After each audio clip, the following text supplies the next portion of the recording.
What's up, party people? Today we are covering how alcohol affects fitness recovery so that you can go out and enjoy your life and drink and party without derailing your health and fitness goals, or as we like to say, you can party like a smarty. Why should you listen to me? I'm not a doctor. I don't claim to be. I got my degree in computer science, but I try to keep well informed on the science. I try to keep myself up to date. I try to be intellectually honest in the way I speak about these things with the right level of nuance.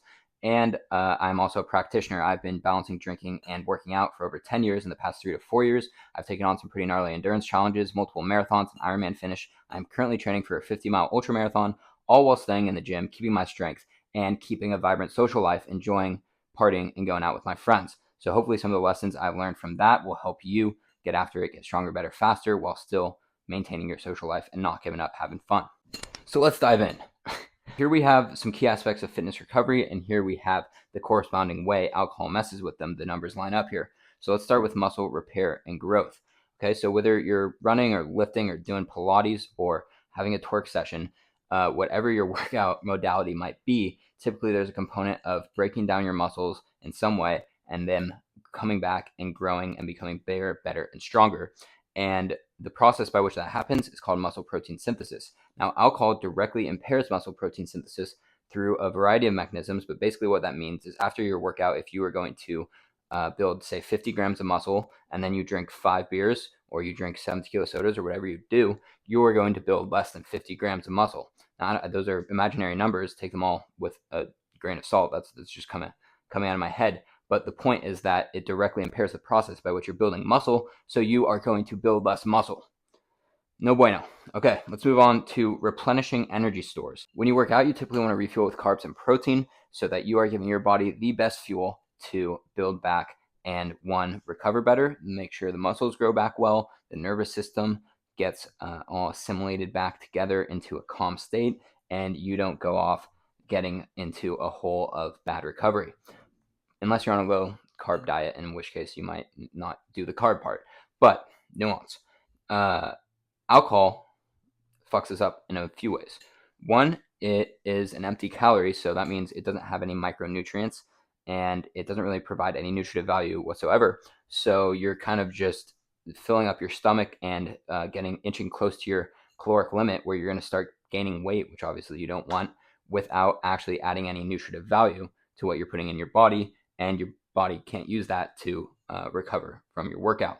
So that's obviously no bueno. Also, alcohol messes with the permeability of your gut intestinal barrier, and that causes bad bacteria to be able to go into your bloodstream, which causes what is commonly referred to as leaky gut, at least acutely. And that also makes it so that your gut isn't going to be as good at digesting food and extracting the nutrients from food, typically. And also has effects on the gut microbiome, which is going to have the same effect of making it harder for your body to maximally effectively take all the nutrients from your food and shuttle them to the right places in your body to recover from your workout. 3, hydration and electrolytes. You people will know that I am a big fan of this one. That is what Alcolyte is all about. But when you work out, you are typically going to be causing some level of dehydration and electrolyte imbalance, especially if you're sweating a lot and it's a hot day and stuff like that. Now, alcohol can really exacerbate this because it causes you to lose a lot of fluids through a few different mechanisms. One, just by the sheer amount of volume you're taking in. You don't usually sit around and drink 5 glasses of water when you're just hanging out, but when you're at a bar, you could easily drink 5 drinks in an hour or something like that.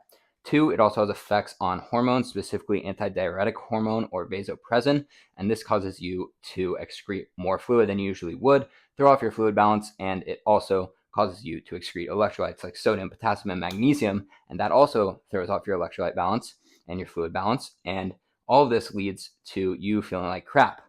Dehydration and electrolyte imbalances is really a tide that sinks all boats, both when it comes to fitness recovery and just feeling your best overall.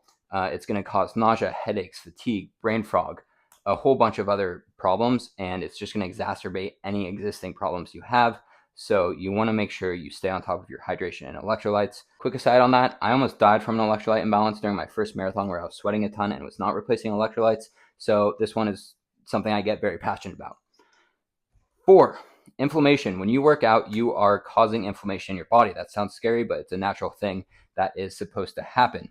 Now, that inflammation, if it gets out of hand, can become problematic. Alcohol causes increased inflammation directly, one, by putting a poison in your body, your immune system mounts an inflammatory response just from that alone, as well as from all the downstream effects of things like messing with your gut. The bacteria getting into your bloodstream through your gut intestinal permeability is going to make your immune system flare up and trigger more of an inflammation response. And you can really get in a bad cycle here, where if you're inflaming yourself from working out and then you're drinking a bunch and you're just continuing to inflame yourself, you become in just a chronic elevated state of inflammation, which we know is going to cause very bad health problems in the long term.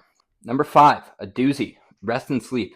Alcohol destroys your sleep. It's plain and simple. It might make you feel like you're falling asleep quicker because, yes, it is a sedative. It will make you become unconscious quicker, but you're becoming unconscious. You're not going to sleep, okay? It is a blocker of REM sleep, and REM sleep is where your brain, and I mean, obviously I'm generalizing here, but your brain typically is getting all restored, and you're getting emotional regularity, and you are just becoming a nice, sane human being, as well as a lot of hormonal processes go on during REM sleep.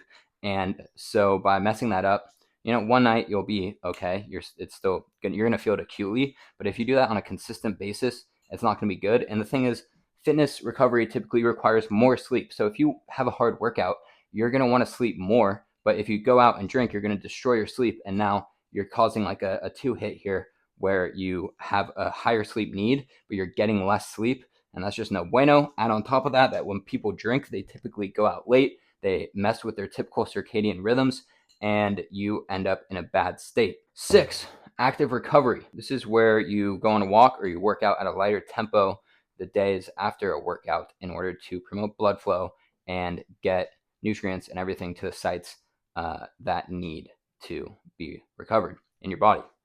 And alcohol blocks this mainly through behavioral changes, because typically a lot of people don't want to wake up after a big night of drinking and go run around or go for a walk. They tend to watch cartoons and sports and pick their boogers and look at the walls. And, if you want to do that, power to you, but just know that it is definitely not helping with your fitness recovery. Okay. It's an important thing to keep in mind, because if you want to be getting after it the day after, your hangover, you might want to go for that walk so that your muscles are prepared to go and get after it the next day, because they got a little blood flow, they're feeling a little loose, you're feeling a little better, and you fucking attack. Oh, I don't know if this is going well, but we're going to keep going. Okay, so I just demonized alcohol a lot. I don't mean to do that, though. Alcohol can easily fit into a healthy, fit lifestyle, and I would like to think that I am a testament to that. I work out pretty aggressively all the time, and I still drink, and I still have a good time. And so it's really just about being intentional when you drink, and also having the right behavioral protocols when you are inevitably hungover, okay? So let's start with number 1, drink less. This is clearly the best option to reduce the negative effects of alcohol, okay? That means drinking less often and drinking less when you are drinking. I could go on for a long time about this, but what I will say is that there are a lot of people, myself included for a while, who think more alcohol equals more fun all the time. Let me tell you, there is a point where alcohol and drinking more does not equal more fun. So if you can get to right under that point where you're having the minimum amount of alcohol for the maximum amount of fun, that's the optimal point right there, where you're going to be having the least amount of negative physiological effects while still having the most fun and a blast, because there definitely is a real place where alcohol loosens you up. You're having a better time. You're social bonding. You're fucking no inhibitions, dancing around, doing whatever. And that's worthwhile getting to. At least I like to get there. I have some blogs on the website about how to drink less and do it in a systematic way, but it is a good thing to do. Number 2, drink smarter. This comes down to not having sugary mixers while you're drinking. It comes down to using a product like Alcolyte. I guess this is where I plug us. We have an unflavored electrolyte mix. We also have a margarita one somewhere. And these electrolyte mixes are designed for drinking. So they are meant to offset the dehydration and electrolyte imbalance caused by alcohol and help you restore your body's electrolyte balance so you can avoid some of the negative dehydrating effects of alcohol. So using things like Alcolyte, any hydration is going to be better than none. So I support however you want to go about it. That's just our product and my personal preference on how to hydrate while drinking. 3, have grit. you're almost inevitably going to find yourself a little bit hungover eventually if you drink alcohol on a regular basis.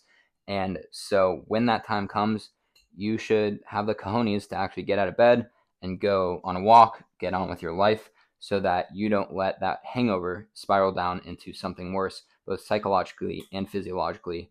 And this comes in with active recovery and stuff like that, where you are going to still make sure you're setting yourself up, even if that day is a little shot, for the next day and to be able to get back on your program right after. The last and final point is to be generally healthy and resilient even when you're not drinking. All these things are going to help be mitigated by having a resilient, healthy body before you go into a night or day or whatever of drinking. Whether that's a strong gut, already hydrated body, not overly inflamed, well rested, all that stuff is going to add up, because if you already go into a drinking night where you know you're going to be damaging your physiological health and you're already in a bad state of physiological health, then you are just going to risk putting yourself in a little bit of a spiral where 2 plus 2 equals 10, and you end up in a bit of a hole that you have to climb out of in order to recover effectively. So there you go. Hopefully that was helpful. That's just some of my understanding of what goes into recovery and how alcohol affects it, and some steps on what you can do to mitigate those effects based on my experience and my understanding of the science. This is my first long form type of video, so if I suck at doing it, sorry. I'll try to get better. Feel free to leave any feedback, comments, whatever below, and keep partying like a smarty. Cheers.